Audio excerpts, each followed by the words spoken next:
Well, this certainly was no Citizen Kane, and I mean that in the best way. Hey everybody, it's Charles and welcome back to my channel. Or if you're new here, hi.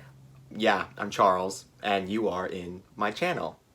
Yes. So today we're going to be talking about David Fincher's new movie, Mank, which was recently released on Netflix, and the movie stars Gary Oldman, Amanda Seyfried, Lily Collins, Charles Dance, Tuppence Middleton, and, other people. Going into this movie, I really thought the movie would be really about how Herman Mankiewicz, I'm pretty sure that's the character's full name, Mank, how he wrote Citizen Kane and like the process of him working with Orson Welles to make Citizen Kane, but this movie really was not about that at all. In fact, the whole Citizen Kane stuff in this movie is really like an afterthought. I mean, in the present day in the movie, he's working on the screenplay for the movie Citizen Kane, but for the most part, like, we just kind of glaze over that he's working on this screenplay, and we're mostly looking at Mank's past and, like, how he has had to navigate through the Hollywood system and the people he has had to, like, deal with. It was actually really interesting to see that this movie was extremely political. Well, it was in my sense, because they discussed like the GOP and the Democrats, and they were also talking about Hitler and like communism and socialism. And my mom was like, wow, these are things that we are all discussing today in the present time, and this was in the 1930s. So the movie really highlights how even though we have already gone through decades and decades and decades of time in America, we are still kind of in the exact same spot that we were all those decades before. In the movie, there's this whole reel that they're showing real Americans like talking about Sinclair versus the other guy who's the Republican, and a lot of the people were like, oh, we're just trying to preserve our way of life, so I'm not voting for Sinclair, I'm voting for the other guy. And then the people who were like, oh, we're voting for Sinclair, they were like, we need something new, we need change. And my mind was just thinking, this is exactly what we are seeing today still. And when they were talking to, when Herman Mankiewicz was talking to, I forget who he was talking to, but when he was talking to that guy, and he was like, this is not, like, news, this is fake. And he was like, yeah, some of these people are actors, but what are you gonna do? And my mom was like, exactly. This is crazy how, like, the studio is, like, rigging these things to help these politicians get these votes in when these people aren't even really, like, real people voicing their real opinions. In fact, I think at the core of this movie, it's just trying to talk about America in general and how people in higher places of power, even in Hollywood, had sway over politicians and the outcome of how people in America were treated. Louis B. Mayer, his character, who is a real person, all these people in the movie are real, of course, but the way he, in a scene where he treated all his employees, he went and talked to them and it was like, all of you need to get your pay cut 50%. And my mind was like, ooh, that sucks. Are you taking a pay cut? And when one of the people who were like, we're electricians and all that, how come we have to get 50% cut? And my mind's like, exactly. Why are the people who are working under you have to be the ones getting the pay cut, but not you, the top executive? I mean, it makes no sense. But when Louis B. Mayer was like, because we're family, and he kept hammering that point in, like, we're family. Family has to go through hard times. Family, family. And my mom was like, this is how they get you when, like, corporations and companies you work for, they're just like, we're all family, so we have to, like, all take the blows. But my mind's like, no, we're not family.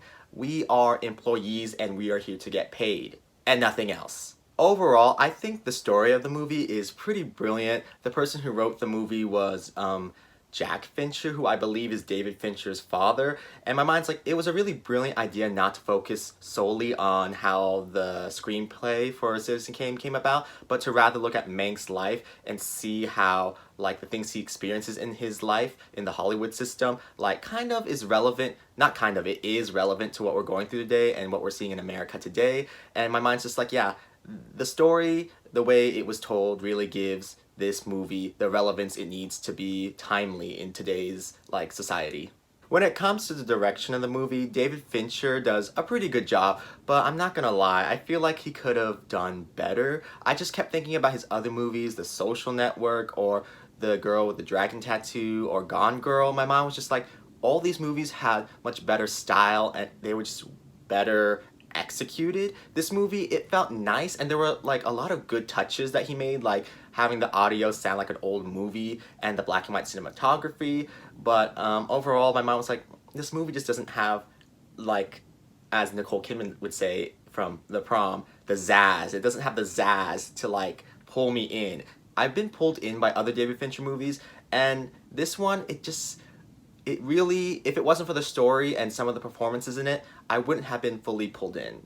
Speaking of performances, let's just get this out of the way. Gary Oldman as Mank, very miscast in my opinion. Just watching the movie and like thinking about it afterwards, my mind was like, oh yeah, that was Gary Oldman. Gary Oldman was Mank, and he barely registers in my mind. It felt like he was just there, and sure, he has some good scenes here and there, but you know what? It's because of the screenplay that those scenes register, and I'm just like, yeah, it's kind of hard to mess up the way those scenes were written for Mank, but my mind's like, I feel like it could have been done better by a different actor. If Philip Seymour Hoffman was still alive, he would have eaten the role of Mank up. But yeah, Gary Oldman, he probably will get an Oscar nomination for his performance here because, you know, that's just how things go. And he probably would be, for me anyways, like bottom 5 of the Best Actor nominees, but he will get that nomination, and I'm just like, that's it, guy. You just get the nomination. I mean, he shouldn't have even won his Oscar in the first place for The Darkest Hour, but that's just a whole different story that I'm not going to get into right now. Now, the best performance of the movie is, as you've probably heard, is Amanda Seyfried. Seyfried. I don't know how it's pronounced. I heard that, like, we've been pronouncing it wrong the whole time, so, but for now, I'm just going to say Seyfried. Maybe it's Seyfried.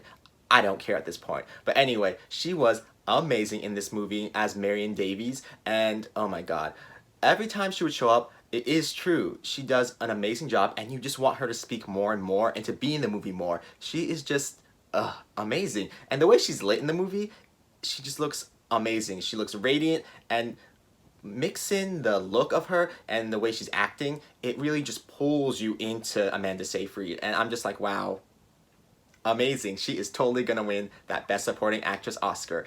Apparently she's the front runner, and I'm just like, yes girl, get that Oscar, get that Oscar.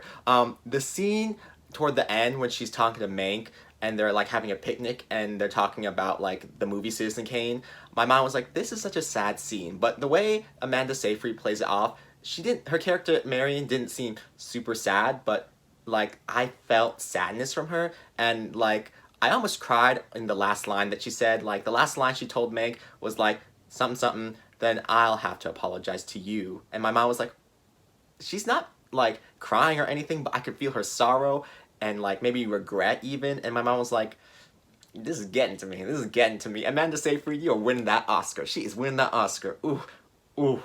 As for the rest of the cast, you know, Lily Collins, Arliss Howard, Tom Pelphrey, Tuppence Middleton, and Charles Dance, among, like, the people who really, like, have the most screen time in this movie, other than, you know, Gary Oldman and Amanda Seyfried. They all do an amazing job in the movie, and the way all those other actors I just listed, like, outact Gary Oldman in this movie, my mind's just like, you are the lead, but yet somehow everyone else that has like more screen time in this movie, or like a good amount of screen time, like really, in my opinion, overshadows you. And it's just crazy. It's crazy. But yeah, this movie has a lot of good supporting performances in it. It just sucks that, you know, the lead performance of the movie just doesn't like work for me.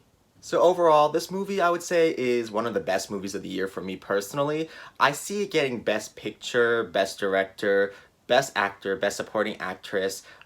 Is it an original screenplay or is it an adapted screenplay? One of the screenplay nominations it's gonna get. And then it's gonna get other nominations below the line like cinematography and like sound and, you know, maybe costume design, some other ones, but it's gonna get a lot of nominations. But will it win a lot of them?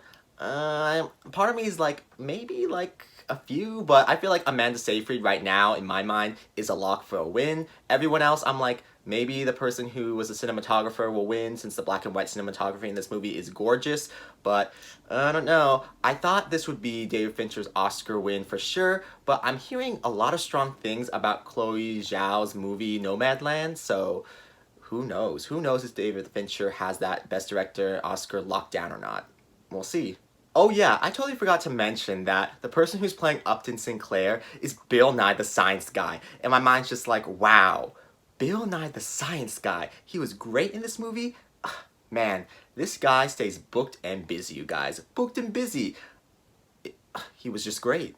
Okay, you guys, for now, that's all I have to say about the movie Mank. I'm probably gonna rewatch it, like, soon. I'm probably gonna watch it, like, at least 2 more times before the Oscars happen, because I think the movie really is absorbing and really interesting to watch. But yeah, tell me below in the comments what you thought of the movie if you've seen it, and yeah, tell me what Oscars do you think it has a chance of getting nominated for and winning, because this is a movie that is, like, really made to get Oscar nominations at the very least, and maybe a few wins. Okay, thank you guys for coming to my channel and watching this whole movie review. And hey, if you like what you saw here, you should subscribe to my channel because I talk about movies on my channel, I do music reactions, and you know, I talk about whatever else I want to talk about in the pop culture realm because it's what? My channel. It's my channel, so you know, subscribe if any of that sounds, you know, interesting to you and you want to watch me talk about all those kind of things. And you know, like this video while you're at it if you liked it. Okay, once again, thank you guys for coming to my channel, and you know, I will see you guys in the next video. Okay, bye!